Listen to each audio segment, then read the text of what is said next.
You're watching HTFC TV.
you don't. The only thing you can expect from Jamie is the unexpected, and he's a match winner.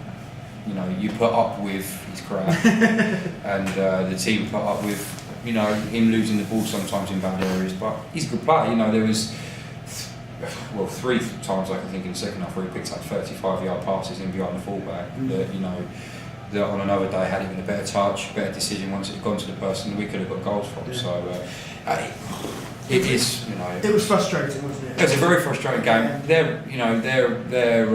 I would put them as one of probably the worst teams coming this year, and they obviously come with a game plan to put men behind the ball and to try and frustrate us. And I think they had one shot on target, which was obviously the goal, and never looked like scoring at all. But we said at half time, you know, when we missed so many chances in the first half, 2 in the first minute. Yeah, it's a similar situation to us versus Spalding. You know, when we went in at half time 1-0 down against Spalding, we said as long as it stays at 1-0, you've always got a chance. And you know, their manager was probably saying the same to them. Yeah. As long as it stayed at 1-0, they had a chance, and you know, as it happened, they obviously nicked a goal. But credit to the boys. You know, I think I said to them after the game, I was frustrated with our end product again. I think our decision making in the final third. You know, 2 or 3 times we could have shot and we decided to pass. There was 2 or 3 times when, you know, I crossing into the box, we were picking out the first man, and you know, Easton's header that hit the crossbar. The goalkeeper made a good save. Ricky Deer's header 6 yards out went wide. We had opportunities, but I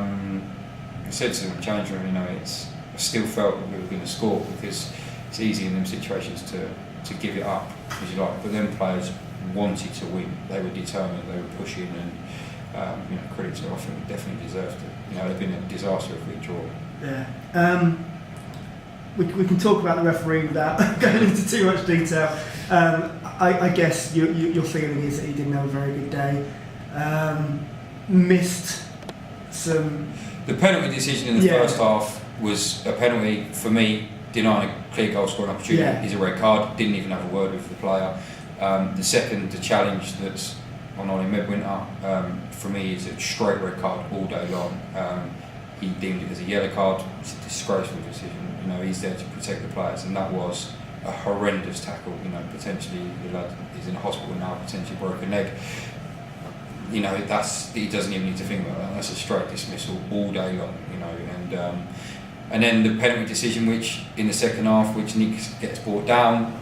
He's taking it round the goalie. Take it round. He's just shaping up to roll it into the net. It's a penalty and it's a red card. Yeah. And he hasn't given the penalty. He hasn't given a free kick. Nick's then got up and put the ball in the net, and then was booked for diving.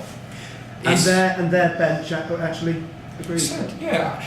You know, I said at the weekend, after the weekend's game, all we ask of officials is that they get the big decisions right. You know, the game-changing decisions. Not that, you know, you can pick holes in a referee's performance for giving free kicks in and around the middle of the park, or wide free kicks and things like that, but penalty decisions and sendings off change games of football. Yeah. And all we expect, you know, all we ask of them and expect of the referees is that you get a high percentage, not all of them, but a high percentage right. He had 4 decisions to make today, and he got all 4 wrong. The referee Saturday had 5 decisions to make, he got all 5 wrong.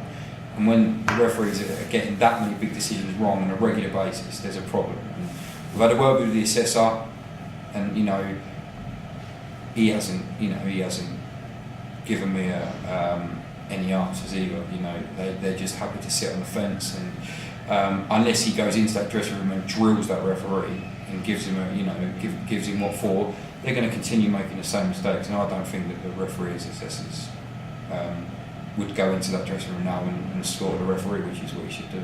Okay, back to the game, or back to the season, I should say. Still unbeaten again. I mean, it's rolling, isn't it? It's just rolling on, and those are the kind of wins that you know. They're the ones that we have to win. Yeah. You know, I'm disappointed that we didn't win Saturday, but on reflection, the point was a good result. But home games against any team, we have to try and pick up maximum points, and I think that now puts us into fifth above Deeping with games in hand still. I think with 4 points, 3 points off of third, I think, off of fourth behind Cornwall. So, and we've got to go and play them. We just got to keep trying to win. You know, it's as simple as that. It's the important end of the season where other teams around you, if they're dropping points, you just got to make sure you keep picking them up. And fortunately, since the turn of the year, we've done very well, and the pleasing thing is we've coped with some injuries as well, and a few people being absent, and the squad has coped very well. So you know, it's a good place to be at the minute. Brilliant. Thank you. Thank you. Cheers, Josh. Yep. Sorry, I didn't realise.